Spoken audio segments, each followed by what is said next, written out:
how to make your online business successful. So all a company is a person or a group of people who solve the pain of someone else or another group of people via a product or service. So it could be, I'm bored, I'm hungry, I feel ugly, right? These are all things that when we buy clothing, we buy food, we pay for entertainment, it's problems that those things are solving for us, right?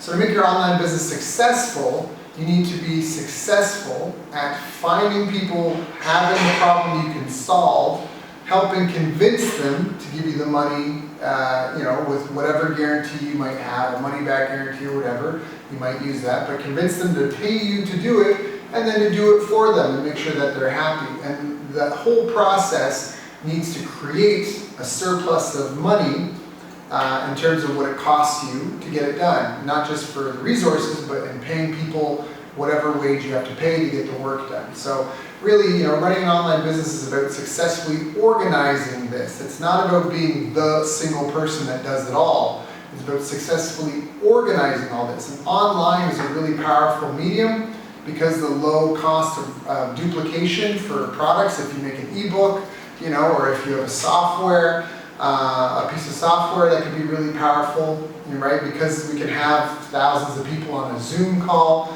The leverage is phenomenal with online businesses, right? So you just have to make sure the arithmetic adds up and that you're really focused on the problem you're helping solve for people, and then being effective at developing systems to refine them, to market to them, to present your case to them, to answer their questions, to collect their money, to onboard them, to deliver what you've promised you would deliver, and to make sure that they're happy with it and follow up. That's how you make your online business successful. Now, at the time of this recording last year, I'd hired 7 research teams to dig into the scientific literature from the last 50 years to say, what does science say we need to be successful in business? It's a small and medium-sized business. And we came up with 8 things, 8 critical success factors. They are self-efficacy, strategic planning, market intelligence, marketing strategy, sales strategy and skills. And we've got money management, business operations, and business intelligence. I've talked about these a lot. You can also check out my website, bestbusinesscoach.ca, where we talk about each of these 8 categories in depth. But really, to run an online business successfully, you need to have some means of finding prospects, turning them into customers, and then building long-term business relationships with them, right? Now, a friend of mine, an old mentor of mine, once said that the basics of an online business is really simple. You need an opt-in form, which is a way to collect leads, name and email, or have someone indicate interest, a sales letter, an order form, an autoresponder that goes on forever. That's it. So you need an opt-in form, or there was one more, there was an ad, that was it.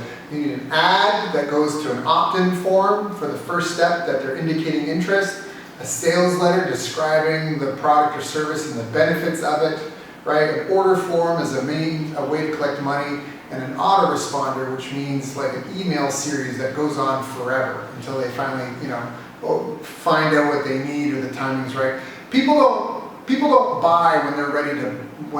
People don't buy when you're ready to sell. They buy when they are ready to buy.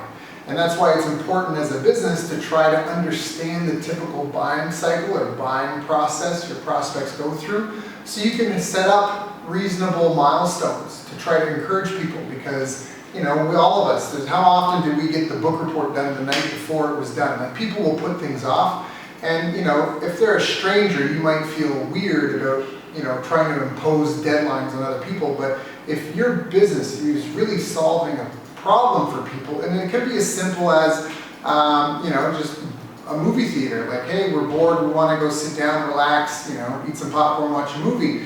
If you're solving a real pain point, someone's overworked, they're tired, they're not spending time with their family, maybe then you might be doing some good by being insistent. So you don't want to be a pushy salesman.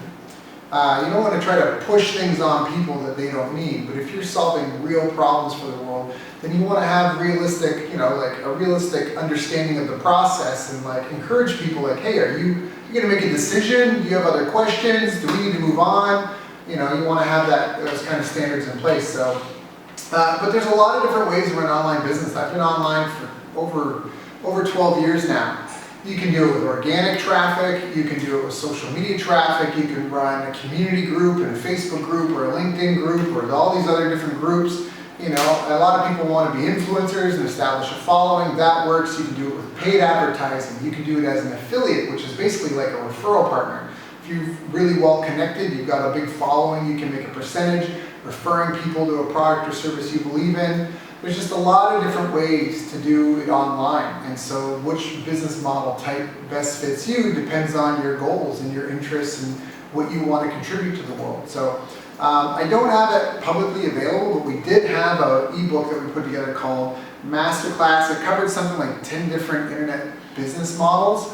And I talked about some of those here. I mean, there's the organic content where you get a lot of visitors and then you show ads. It's almost like a publisher model a little bit. You publish content and you show ads. Then there's the paid advertising model, the affiliate model. There's all these different types of models and businesses that you can get into, software businesses, coaching businesses. Again, it just depends on what fits you best. So for more information, go to bestbusinesscoach.ca.